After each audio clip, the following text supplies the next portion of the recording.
ये मंजर यूपी के बांदा का है, जो 27 अप्रैल को दुनिया की सबसे गर्म जगह रहा और रोज होता हजारों टन खनन उसके अस्तित्व को खतरे में डाल रहा है। एक्सपर्ट्स मानते हैं कि पिछले 10 साल में बांदा की करीब 20 से 25% पहाड़ियां या तो खत्म हो गई या उनका 50% ज्यादा हिस्सा तोड़ा जा चुका है। यहाँ की केन नदी से हर दिन 57,000 टन रेत निकाली जा रही है। एक स्टडी के मुताबिक बांदा में हर साल जंगल का 13.72% हिस्सा काट दिया जाता है। इतनी संख्या में नए पेड़ भी नहीं लगाए जा रहे हैं। रिसोर्सेज को ऐसे खत्म किया गया तो 20 से 25 सालों में ये जिला एकदम बंजर हो जाएगा। यहाँ की हकीकत जानने के लिए हमारी टीम बांदा के केवटरा गांव पहुंची, जहां केन नदी पर रेत का खनन चलता दिखा। नदी किनारे से मिनी डंपर और खच्चर के जरिए इसे लेकर जाया जा रहा था।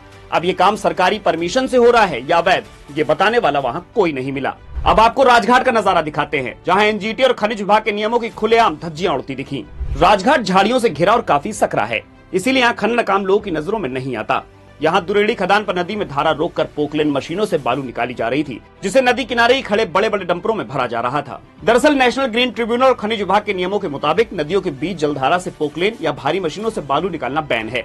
जल संरक्षण के लिए पद्मश्री पाने वाले उमाशंकर पांडे कहते हैं, 427 किलोमीटर लंबी केन नदी का करीब 100 किलोमीटर हिस्सा बांदा से होकर बहता है। इस एरिया में रेत का खनन तेजी से हो रहा है। इस वजह से गहराई भी सिर्फ 0.5 से 1.5 मीटर के बीच रह गई है। ये गर्मी बनी रहने की भी एक बड़ी वजह है। दरअसल रेत ही नदी के पानी का एक नेचुरल वाटर बैंक बनाती है। यही नदी के पानी को शुद्ध और स्टोर करती है, जिससे पानी धीरे धीरे जमीन की गहराइयों में उतरता है। नदी से अंधाधुंध रेत निकालने से वाटर रिचार्ज साइकिल टूट जाती है। इस नदी के बाद हमारी टीम गिरवा गांव पहुंची। यहाँ बिंद की पहाड़ियां हैं, जिसकी बाहरी परत बलुआ पत्थर की और निचला हिस्सा ग्रेनाइट है।